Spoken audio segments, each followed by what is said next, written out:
Namaskar. Welcome to the new episode of Vande Mataram, the story of India's brave hearts.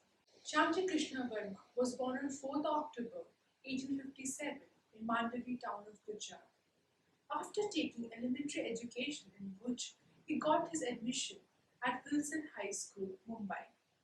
He came in touch with Swami Dayanand Saraswati, an exponent of Vedas, radical reformer, and staunch nationalist, and founder of Arya Samaj. He became his disciple. Swamiji was very impressed with Shyamji's knowledge of Sanskrit and religious literatures. He guided and inspired Shyamji to conduct lectures on Vedic philosophy and religion. In 1877, Shyamji toured all over Bharat. This tour secured him a great public recognition. Professor Monier Williams was inspired with Shyamji's deep knowledge over Sanskrit language and literature. He saw a great potential in this young man and offered Shyamji a job as his assistant. Shyamji arrived in England in 1879 on invitation of Professor Monier Williams. In 1885, he returned to India and enrolled himself as advocate of Mumbai High Court and started his practice. It was with the inspiration of Swami Dayanand Saraswati that he established the India House in London, so that Madam Kama, Veer Savarkar, Virendranath Chattopadhyay, and revolutionaries like Rana, Lala Hardayal, Madan Lal Dhingra, and Bhagat Singh were associated. Shyamji was also a great fan and supporter of Bal Gangadhar Tilak. He found the Congress Party's policy towards the British indecent and shameful. Shyamji Krishna Varma also supported the killing of the plague commissioner of Pune at the hands of the Chapekar brothers in 1897.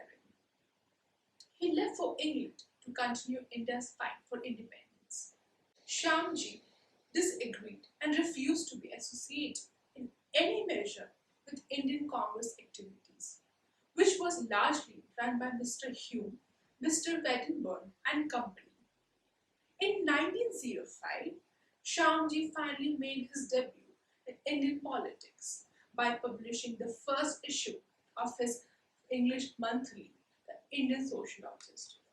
On the 18th February 1905, Shyamji inaugurated a new organization called the Indian Home Rule Society.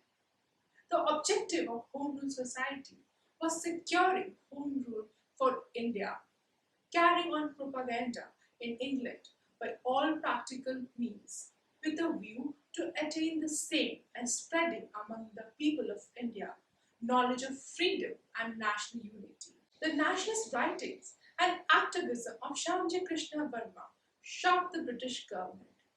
The British intelligence system was keeping a close watch on their activities, so they thought it appropriate to make Paris the center of their activities and secretly went out to Paris by handing over the responsibility of India House to Veer Savarkar. Upon reaching Paris in 1907, he resumed his activities, as a result of which the British government pressured the French government to extradite him, but failed.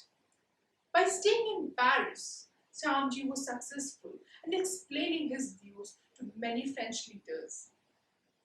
In 1914, he moved to Geneva, from where he conducted his activities. Shyamji Krishna Varma's health was often poor in the 1920s. He continued to publish the Indian Sociologist in Geneva, but could not publish any issue after September 1922 due to poor health.